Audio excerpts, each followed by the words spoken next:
Goeiedag en baie welkom. Dit is Woensdag, ons is by Openbaring, vers vir vers uitleg, danksy die Here en die leiding van sy Gees.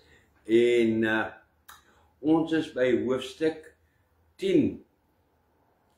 Hoofstuk 10, so daar staan hoofstuk 10, as jy 9 sien, dan moet jy gaan vir 'n oogtoets. Nee, ek weet nie hoe 9 daar ingekom nie, ek het seker ge9 daar. Die engel met die klein boekie is die hoofthema in hierdie hoofstuk. Nou, as ons dink, ons het net voor dit het ons die vorige hoofstuk, hoofstuk 9, het ons geëindig met, wat was dit? Ja, met die trompette. Ons was al besig geweest met die trompette en nou moet daar nog 'n trompet kom, maar hier is nou weer 'n parentese. Wat is 'n parentese nou weer? 'n wegvloei van die gebeure af na iets anders toe om weer iets anders te verduidelik. Right. Onthou wat ek laas gesê het, van hier af, van hoofstuk 10 af, het Johannes, ja, op sê Paulus, het Johannes alles geskryf. Die Here het dit vir hom geopenbaar op Patmos, daar op die eiland in die tronk, maar hy het die skryfwerk gedoen tot by hoofstuk 9 op Patmos. Van hier af, hoofstuk 10 af aan tot 22, het hy gedoen in Efese. Right, kom ons begin. Vers 1. Die engel met die klein boekie, dat ek net my vinger hierso kry, dan kan ons lees. En ek het 'n ander sterk engel uit die hemelsiel neerdaal, bekleed met 'n wolk en 'n reënboog was oor sy hoof, en sy aangesig was soos die son, en sy voete soos pilare van vuur. Amen. Dit is vers 1. Kom ons het ons 'n prentjie daarvoor, 'n voorstelling vir dit wat hier in die versie staan. Daar so ja, soos die son die aangesig, 'n reënboog om sy hoof, voete soos die van vuur, en hierdie sterk engel is nie 'n sterk engel nie. Ek weet nie hoekom dit so is nie, dit staan ook so in die oorspronklike teks. Hierdie is Jesus. Al die beskrywings hierso is ooreenstemmend met die van Jesus. Hier in Openbaring 1, toe Jesus die eerste keer aan hom verskyn het, was daar so van die reënboog en van die son vir die aangesig en die voete pilare soos vuur. Ook ander plekke in die Bybel, hy het uit die hemel gekom. Jesegiel 1 vers 26 tot 28, engele kan ook uit die hemel uitkom, ja, maar hy is bekleed met 'n wolk. Eksodus 16 vers 10, Psalm 97 vers 2, Lukas 21 vers 27, bekleed met 'n wolk. Reënboog oor sy hoof, Openbaring 4 vers 3, daar het ons dit die eerste keer gelees, aangesig soos die son. Ons het dit ook gelees in Openbaring 1, en daarvan word ook gepraat Matteus 17 vers 2 en Handelinge 19 vers 3 tot 5. Voete soos pilare van vuur, nie eerste keer dat ons dit hoor nie, Openbaring 1 vers 15. Dit is Jesus wat uit die hemel verskyn. Wat het hy gedoen? Wat het hy kom doen? Vers 2. En in sy hand het hy 'n geopende boekie gehad, en hy het sy regtervoet op die see gesit en sy linkervoet op die land. Ooh, dankie. Maak ek amper soos vir die hond maak, as hy die hond lekker kry, dan skit daar op so, dan hoor jy klak, klak, klak, maak aan ore. My rug juk nou so, en dat ek 'n krappie gekry hier oor my rug, en te lekker. Right, boekie, en in sy hand het hy 'n geopende boekie gehad. Nou, die woord vir boekie wat hier gebruik word, is dieselfde woord wat in Openbaring 5 vers 5 tot 7 gebruik was met die boekrol, die woord vir boekrol met die 7 seels. Selfde. So, Jesus het hierso 'n boekrol met gehad wat geslote was. En wat se boek is dit? Ons gaan nou sien wat se boekie is dit. Sy voete op see en land. Dit is baie belangrik. 'n Paar keer, 3, 4 keer gaan dit gebeur in Openbaring vorentoe, wat jy gaan sien, sy voete is op die see of sy voete is op die land. En dit verwys elke keer na groepe mense. Nie regtig see en land nie, maar wel 2 groepe mense, en elke keer wanneer ons daarby sal kom, by watter groep nou dit is, sal die Here dit baie mooi verduidelik. Ek kan net noem in Openbaring 13, hoofstuk 13, kom die Antichrist en die valse profeet uit die see en die aarde van mense. 'n See van mense. So, dit was so baie mense, dit gelyk soos 'n see. Dit is hoekom hy hierso gebruik dit. En sy voete op die aarde, ek weet nie hoekom het hy in hierdie geval dit genoem nie, maar dit verteenwoordig 2 groepe mense. Dit het ek duidelik van die Here gehoor. Right. Iets belangrik hierso is, oepsie, waar is die prentjie? Ons is al by die volgende versie, kom ons gaan net terug na daai prentjie toe. Die feit dat sy voet op die see is en op die aarde is, kyk, daai voet is op die aarde, daai een is op die see, is 'n aanduiding dat Jesus selfs in hierdie tyd nog steeds oor almal is, maak nie saak wat 'n groep mense dit is hier op die aarde nie, die Here Jesus is nog steeds oor almal, hoër as almal, het die gesag oor almal. Vers 3, wat het hy gedoen daarso? Vers 3, en hy het met 'n groot stem uitgeroep soos 'n leeu wat brul. En toe hy uitgeroep het, het die 7 donderslae hulle stemme laat hoor. Wow, amen. Dit klink interessant. Wat gaan hier aan? Eerste plek, daar word genoem soos 'n leeu wat brul. Reg deur die Bybel word na Jesus verwys as wie? Die leeu, 'n leeu of die leeu van Juda. Byvoorbeeld Jesaja 31 vers 4 en 5, Jeremia 25 vers 29 en 30, Joël 3 vers 16, Amos hoofstuk 1 vers 2, hoofstuk 3 vers 8, Hebreërs 7 vers 14. En die 7 donderslae, dit is nie sagte stemme nie, dit was met 'n harde stem en 7 donderslae. Dit dui op 7 oordeele. Baie belangrik, 7 oordeele. Vers 4.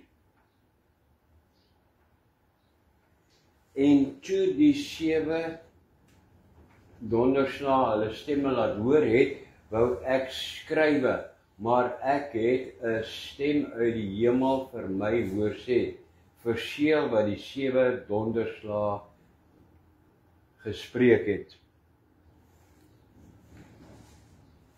Johannes was duidelik baie bewus van wat hierdie 7 donderslae, hierdie 7 keer se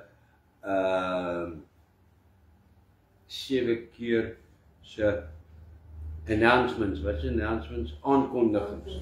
Wat hierdie 7 aankondigings is, van 7 dinge wat nog gaan gebeur hier op die aarde, behalwe dit wat ons nou al gehoor het, en dit wat nog kom, is daar nog steeds 7 ander donderslae, wat nie eens beskryf word hier nie, wat Johannes gehoor het, wat hy bewus was, want hy wou dit neerskryf, as hy nie geweet het wat hulle gesê het nie, sou hy dit nie wou neerskryf nie. Maar, die Here Jesus met 'n groot stem het vir hom gesê, om dit nie neer te skryf nie. Wow. As hy nie weet wat dit is nie, as hy belet was om dit te skryf, gaan ek nie probeer kans vat om te sê wat dit is nie.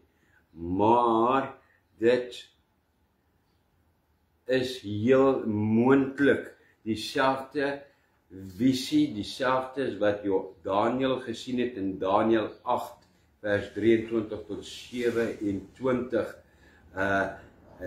Hy het 'n visioen gehad daarso in Daniel wat hom flou laat val het en vir dae siek gelos het.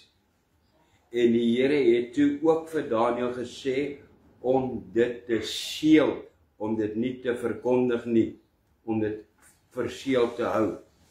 Heel moontlik dieselfde. Dis al wat ek kan sê daarso. Dan vers 5 en 6 saam, want dit is een begrip wat ek nie in 2 wil opbreek nie. En die engel wat ek op die see en op die land sien staan het sy hand na die hemel opgehef. Jesus het sy hand na die hemel opgehef en hy het gesweer by hom wat tot in alle ewigheid lewe.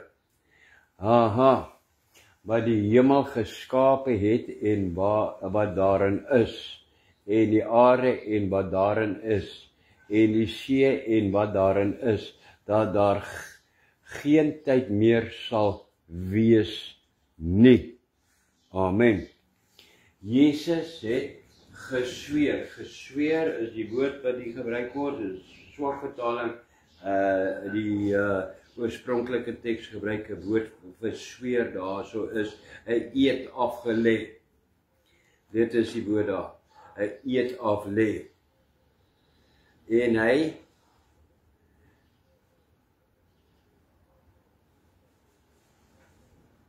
het 'n eed afgelê, hy het gesweer, hy het verklaar dat daar nie tyd oor is nie. Wanneer is hierdie tyd? Hier in hierdie 7 jaar is daar nie tyd oor nie vir die volgende strawe en die Here se strawe en die oordeel en alles wat kom. Die tyd het uitgehardloop. Nu is ek so seker dat dit Jesus is, uit die vorige versies uit wat ons het gesien het, en nêrens in die Bybel maak 'n engel 'n belofte of sweer tot God of mens nie. Nêrens nie. Slegs God lê 'n eed op 'n belofte af aan die mens in die Bybel. En dit gebeur 50 ronde keer in die Bybel, dat God 'n belofte, 'n sweer maak teenoor die mens. Wow.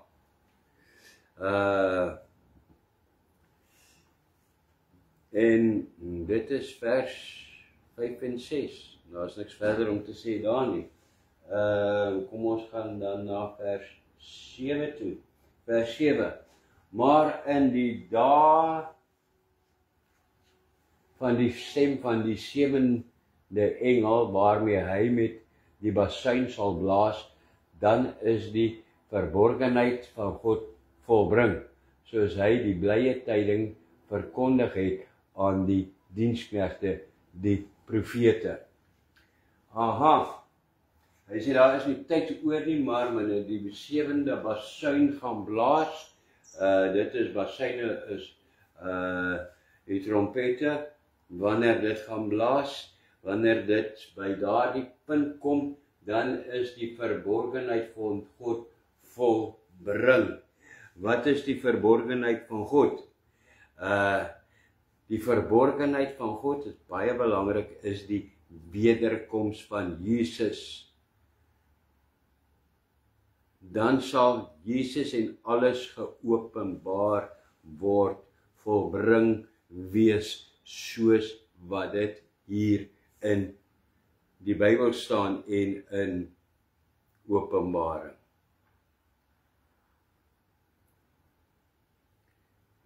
Wie? Vers 8, 9 en 10 lees ek weer saam. Jy sal nou sien hoekom. En die stem wat ek uit die hemel gehoor het weer tot my gespreek en gesê, gaan neem die geopende boekie in die hand van die engel wat op die see en op die land staan. Sien hoekom hy dit Jesus die engel daar noem, want die Here Jesus praat ook met hom en gee vir hom opdragte. Gaan neem dit by my, eintlik sê hy vir hom. Dus nou kon hy nie daar so die twee mooi by mekaar sit nie. Dus okay, dan maak ek hom, dan noem ek dit 'n engel. Want ek ontvang hierdie opdrag, want dit is wat die Here Jesus vir hom sê. Gaan en neem die boekie uit sy hand. En ek het na die engel gegaan en aan hom gesê, gee my die boekie. Toe sê hy vir my, neem en eet dit op, en dit sal jou maag bitter maak, maar in jou mond sal dit soet wees soos heuning.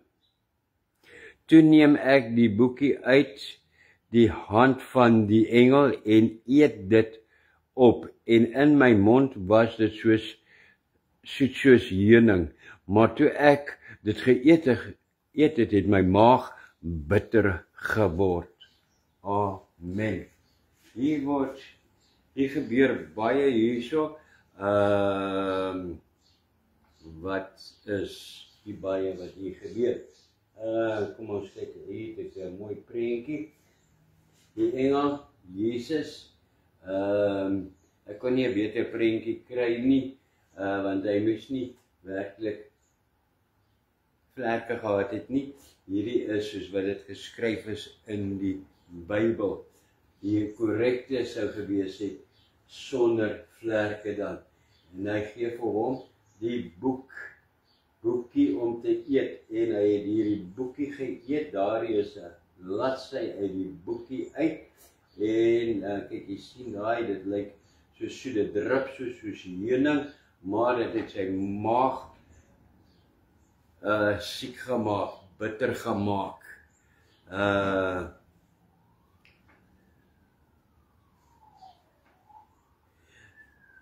Nou moet jy hierdie begryp, en ek bid die Here dat jy dit vir jou openbaring word, sodat dit in jou gees kan bly, die waarheid. Die enigste boekie of boekrol in Jesus se besit, wat hy voor die oordeelsdag aan 'n mens sal openbaar, is net die inhoud van die boek Openbaring. Enige ander boek word eers met die oordeelsdag geopen. Die enigste boekie met inhoud, enigste boek met wie se inhoud die Here sal openbaar voor die oordeelsdag aan 'n mens, is die boek Openbaring. En die inhoud daarvan, die straf van die antichrist, van die mens op die aarde, die heiden, die straf van die sonde. Daardie idee van die straf van die sonde is vir hom soet in sy mond gewees, maar bitter in sy maag, toe dit in hom kom en in hom verteer, en die idee daarvan, van hoeveel mense in die slag gaan bly, in die hel gaan beland, hierdie pyniging gaan deurmaak, was dit vir hom bitter in sy wese, in sy maag. Dit is wat hier staan.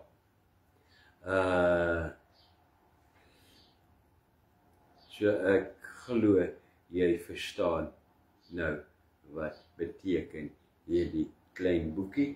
Die klein boekie is die inhoud van Openbaring, en die soet en die bitter is die inhoud daarvan, dit wat gebeur. Dit is wow, dit is soet, dit is lekker en maar Here, dit is bitter om te dink hoeveel mense verlore gaan. Nou wil ek net sê, tree jy op vir mense met dat dit bitter en soet kan wees, dat jy bly is oor dit wat met hulle gebeur, die goeie van die Here, dat dit vir jou soet is soos heuning, maar dat dit ook dan hulle wat wegdraai van die Here, of wat die Here teestaan, wat die Here verwerp, laat dit bitter in jou maag, in jou wese. Dit behoort in 'n bitterheid in ons binnestes los te laat maak. Here, dit is soet, dit is wonderlik soet om te dink, kom ons haal op die wolke, die bruid, ons gaan die hemel toe, en ons gaan uit U wees.